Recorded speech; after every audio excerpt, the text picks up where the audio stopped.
The Georgia spring game is going to be a lot of fun. We're dialed into that one as we are with every single spring game, but there's a lot to unpack with this one. Gunner Stockton and what he is in that quarterback battle versus Ryan Puglisi, the wide receiver room. We'll talk about all that. Before we do that, though, one, Georgia fans, make sure you are subscribed. If you want more Georgia content, the best way to let us know that is by subscribing to this channel, because we get to see who subscribed to what video, supply and demand. You catch my drift. We want to meet the supply with your demand. So go ahead and bring that to us. Now, really excited to let y'all know the Hard Count is brought to you by Culver's, presented by Culver's. If you follow the Hard Count and you follow the On3 YouTube channel, you know Andy and Ari on 3 do a phenomenal job. I'm super pumped to let y'all know that Andy and Ari on 3 will be coming to you live from the draft in Green Bay. That's Thursday, April 24th through Friday, April 25th. All right, and be set up real nice outside the famous frozen tundra of Lambeau Field at the Culver's Great Wisconsin Tailgate. Born in Wisconsin, Culver's is the home of the legendary Butterburger, fresh frozen custard, and Wisconsin cheese curds. There's no better rep of America's Dairyland. They'll have some special guests too. So throughout the draft, won't want to miss it. Stay tuned. More details and get ready for a weekend of fun made fresh with our friends at Culver's. So if you understand, there's a Culver's at the draft, Andy and Ari at the draft. Have to believe Georgia. They made a routine of being at the draft as well. But make sure you're dialed in there, man. A lot of good stuff coming from Andy and Ari on 3.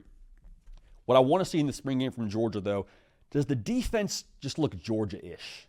You know what I mean? Like, does the defense look how they've looked in the past? And typically they're linebacker-led. So Raylan Wilson, want to see what he brings to the table. Been told it's a Raylan Wilson football team in terms of who's the leader of that whole organization. Kind of lines up with what you think about those previous national title teams from Georgia. A linebacker is usually one of the centerpieces of that whole thing. But it's tough in a spring game to get a gauge for this. And we've said it a couple times throughout this show, but I'll just double down here. I think you can tell how Georgia looks on defense more so from an eye test and a feel perspective than any sitting down and counting up the numbers of tackles and what the offense did on the scoreboard. Kind of like a good barbecue restaurant. You just know it when you see it. Like if you're driving by and you see a pig on a wooden sign outside of a barbecue joint, you're like, hey, pull over. That thing's going to be awesome. Or you see smoke coming out the top of it and it's like a flat roof and it's like, looking like a hole in the wall spot. Stop. It's going to be really good. Menu written on brown construction paper. It's going to be a good thing. Pull over. Same thing with Georgia. Do we see them flying to the football, see a couple pops, guys in positions? I wouldn't be mad at a couple interceptions from the group as a whole. Like that's what I want to see, because that's when Georgia, I think, has been at their best. So does the Georgia linebacker unit kind of lead that charge? What I'm watching in the spring game. Now, Gunner Stockton, does he have the chops throwing the ball downfield? I think he's he is the most polished of this group, having been in the system the longest. But I don't think you question Gunner Stockton and his mobility and his toughness and all those things. The question is, does he add that same element that Carson Beck added, which is we can legitimately spray the ball around the yard should we have to. Now, last year, you had to a little bit more than you wanted to, but I think that's the one question people have around Gunner Stockton is what is he as a thrower of the football in terms of throwing like those deep ball throws? Would love to see that from him. There's a great TV show. I don't know if they still have it on the air. Was a great TV show called How Do I Look?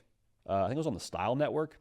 Essentially, it's a show where people get made over, and you have them from before and after, and they give them this big reveal once you get to see what their new look is.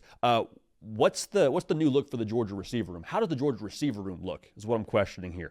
We got some big time transfers. Zachariah Branch, Noah Thomas. How much juice do they have? Are they just added pieces to what we already had a year ago, or is it no? We're ramping this thing up. Zachariah Branch, I already told you, I think he's going to lead the team in receptions in 2025. Curious to see how they use him. Is it the jet sweep? Is it the pop pass, the bubble screen? I want to see that. Noah Thomas, that dude's like legit 6'5". Go up and get it kind of target for you. Do we see some of that? I won't be mad at a little red zone fade for Noah Thomas. I think that probably warrants something the crowd in Athens would like to see. In addition to that, outside of the portal, you also hit the you hit the wide receiver position pretty hard at the high school level. Which one of these wide receivers can help us now is my question. I think they'll all be good players, but Talon Taylor is the one that's made the most buzz throughout spring camp. What does he look like? Also, who's he rolling with? That's something that I'm really intrigued by. Now, I don't think we get a definitive answer on either of these throughout the spring game, but I do think we get a chance to have a gauge. That's kind of what the spring game is for. So our predictions now for this spring game out there in Georgia, I think we get to see Noah Thomas and Colby Young on the field together, and that's just going to be hilarious with the size they have. The big is back for Georgia on the outside, 6'5" and like 6'3", 6'4" from Colby Young. That's going to be a problem for defenses. I love that.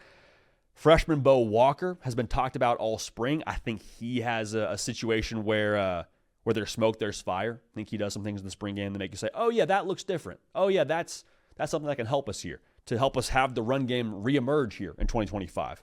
At best, he helps you. At worst, good depth. But the Hard Count Herald, man, the headline on Monday when you crack that thing open is going to be that Gunner's that guy.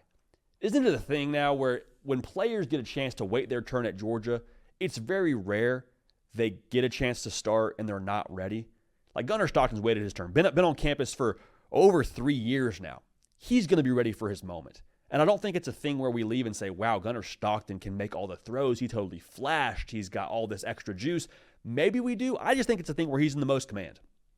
And that's not a shot at Ryan Puglisi. I think Ryan Puglisi's time will eventually come, but I just think we leave the spring game, and it's not a thing where Gunner Stockton is like named the starter after the game.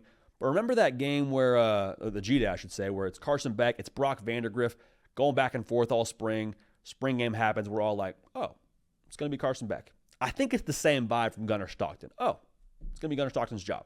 No questions. That's my feel on it. But the Georgia spring game will be a blast. Lock in. We'll have a reaction for you afterwards.